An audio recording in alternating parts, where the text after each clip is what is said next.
Okay, let's talk diastasis. So this is another very common thing that active postpartum women come to me for, or they seek treatment for.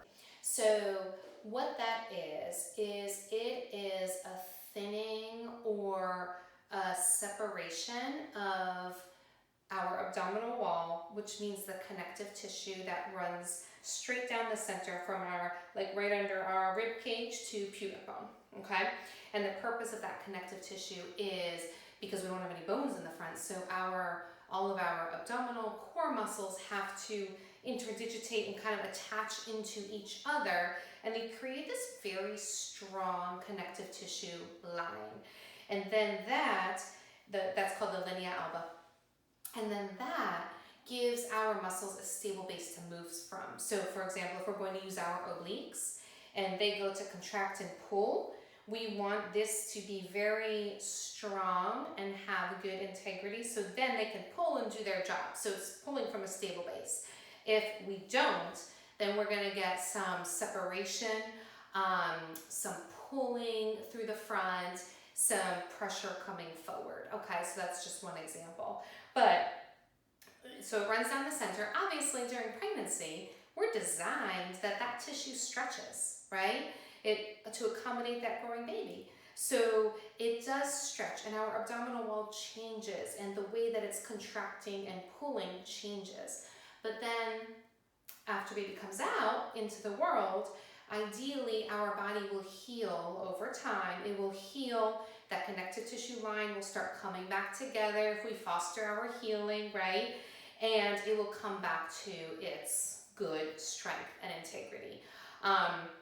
The first 3 months, you're actively healing and changing.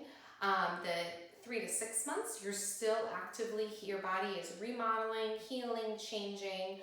And then after 6 months, that like daily intensity of healing starts to kind of slow down, right? However, we're still changing and adapting, and our body is always laying down new tissue. So the point is, up to a year postpartum, some research even says 2 years, our body is actively changing all that connective tissue.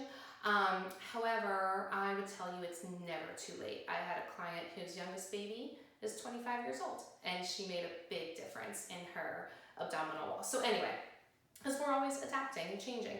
So that's what diastasis is. Every postpartum woman has diastasis, right? Because until it heals. So actually, I would say it's an improper healing or a thinned tissue and a balance of your core that stays beyond the normal ranges. So that is why it's really important to meet your body where it's at. And that is why Mandy in this group does so many great modifications, right, for diastasis, because it is not worth it to push through, because you're just basically like, think about like a cut on your hand that's trying to heal, and you keep on pulling and pulling and pulling and pulling, right? So if you are having troubles, then it is worth it to back down, modify. It's not a sign of weakness, it's actually a sign of strength and awareness to a level that you can control really well and build up from there. And that's why there are modifications. So we're going to talk about how to know, right? How to know when you can progress and what's happening. So modifications, I wanted to say something else about that. Oh, so signs. What are the signs of diastasis besides like having someone look at it, right? And I'll show you how to feel for it in a few minutes. But signs are if you feel like when you do any core work, you are getting doming outward. So if your abdomen is kind of contracting outward, or sometimes it looks almost like this, like a bread loafing pattern, that is a sign that there is something going on in the balance of your core, the inner and the outer balance, and we're getting some pulling or some issues with that connective tissue. Another sign is if you feel like you're strengthening all the time, you're doing the core work, you're doing all the things, and you just can't, like you still feel like you have a poochy belly, right? It's not an automatic result of having a baby. Some people say like, oh, it's my mommy tummy, right? But sometimes it can be a sign that there is some diastasis there. And actually, The most important thing to know about diastasis is it's not the size of the gap that matters. It's not even, what you're feeling that matters. It is the function of it and the way your muscles are patterning, because some people have great, connective tissue, but they still dome outward and they still train outward and they still have that poochie belly, right? That's a muscle patterning issue.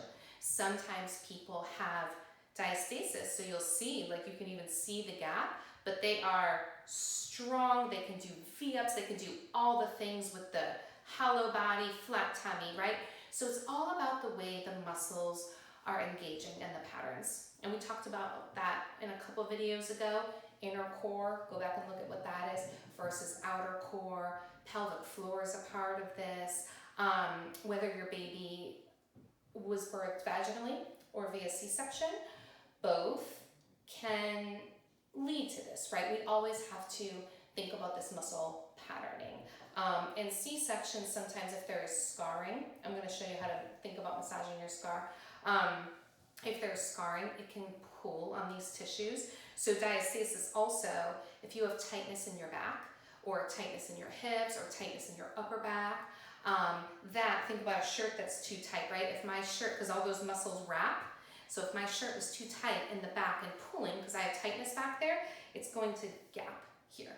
So it's a rebalancing. Always go back to that. It's a whole rebalancing thing. So what to look for. So when you are exercising, we're going to go down on the ground in a minute so I can show you something, but real quick before we do, your breathing patterns, we talked about this in the incontinence video, but your breathing patterns make a difference with diastasis, because remember, the inner core controls pressure. When we're losing pressure forward, when we're getting that doming, that pressure this way into our body, we are going to be pulling on that tissue, right? That healing tissue, and kind of creating that outward effect. So that's my blooper reel, because I completely lost my train of thought. But we were talking about a couple of little tips that go into it, right? So because of the pressure, it's a pressure issue, make sure you're doing that breathing, right? We talked about it in the incontinence video, but make sure when you are working out, you are not holding your breath, because it's a common compensation. Your body will do it without you even realizing it. So you just have to put awareness on it. Am I breathing? And again, I like to exhale with exertion. So I just tell people, be very deliberate and almost obnoxious about it, where even bicep curls, crunches, squats. So anytime you're doing the exertion part of the task or coming away from the floor, blow that air off, blow that pressure off, so everything can come back and it doesn't go this way, okay? So the breathing patterns are a little quick tip for diastasis. Alignment, so the way we're standing, and again, we talked about this, you can see it all kind of repeats and goes back to itself, but the way that we're standing, so with diastasis, you want to almost think like if you were wearing jeans and the zipper was open, right? So the button is closed, zipper's open, right? So if you kind of imagine the ways that you can get into a position that would gap that zipper, right? So one of them, common compensation I see, is that forward, we kind of sink into our body and we do things here, right? So we're pushing, so that zipper, that diastasis will be kind of pulled, there'll be some pressure on it, right? It'll be pulled open, versus when we're all stacked and when we're here and everything is up and in, right? So things like that. Another one is actually being too upright, so squeezing those shoulder blades together so your ribs are flared, right? Because ribs flared, we're pulling on all that tissue. So sometimes we think military posture is good, however, that is also going to open it. So really it's knowing where your ribs are, knowing where your pelvis is, and having your blocks stacked, okay? So now meet me on the floor, and I want to show you something about the core connection and how to find it.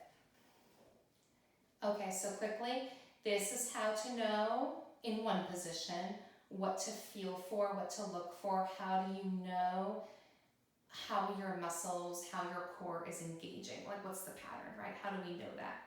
So one, you can check for what your abdomen feels like just by putting your hands, so put your fingers right along that midline, right? So they're right in the center of that, where you can imagine that line is. And then just lift up your head and shoulders and kind of feel, okay, what's happening there? Do I have doming? Do I have a big, deep gap? The depth of the gap is actually tells us more than separation. So just kind of feeling, that's how you can also assess your own progress, like what is happening in your abdominal wall. Okay, so for core engagement, how do you know when to modify? What you want to look for in your core when you're on your back is that you can kind of scoop up and close, almost like your hip bones are closing like a book.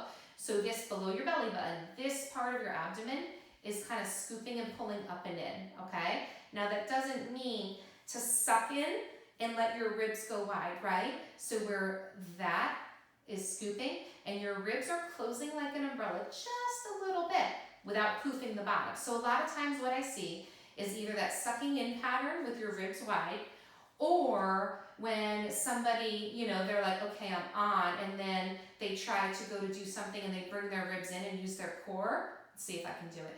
It goes like this. So ribs will go down and we'll use our upper abs, right? Because that's what we can find, that's what we can connect with, and lower abs pooch outward. That is a sign of improper, it's like a reversal of the muscle patterning. So what you're looking for is scoop, ribs down, so everything's coming, all your energy is behind your belly button, holding your spine into the ground, not by tucking your pelvis, from the muscles inside. Now there, you can do whatever you're going to do. See if you can, okay, so one-legged things, right? Look at all the modifications. Now if you go two legs, if we were like, oh, I'm gonna raise both my legs off, and you, there it is, get that doming, right? Then you know, okay, I better go back to one leg, I'm still in my modifications, right? If you can do it, if you can lock everything in, and you feel like you can lift and lower your legs with really good integrity where you're just isolating the legs, then you know, oh good, I'm ready for that next level. So that is a quick what to look for. You can even put your hands on your abdomen. You should feel a flat engagement. If you go to do something and it poofs way upward, right, then you know, okay body, let me find that inner core, let me find that hug, all the energy behind my belly, and then lift up and see if you can find that engagement pattern, okay? So that's quick, that's trying to simplify a complicated process, but definitely if you have any questions, please reach out to the E2M family, myself, a pelvic PT in your area, but definitely start to play around and find what works in your body and see if you can, if you are having symptoms or you are frustrated by something feeling off in your body, then there's definitely things that can be done. There is help out there, so definitely reach out.